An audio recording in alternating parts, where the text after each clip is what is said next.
In this video, I'm going to show you how you can remove or add tab bars on top of your Opera browser app. If this video helps, please like and subscribe. So if you don't like the format of these tabs on top here, or maybe just want to add them, then follow these steps.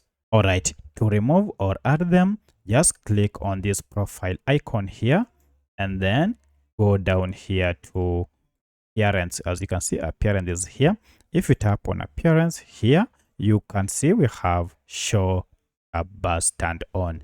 If you turn it off and then go back, now you can see the tab bars that were on top here have been removed, and now they are organized down below here. And also the profile icon will be bottom here. However, if you want to add it on top, you can just repeat the same. Go to your profile here and then scroll down to appearance and then turn on show tab bar.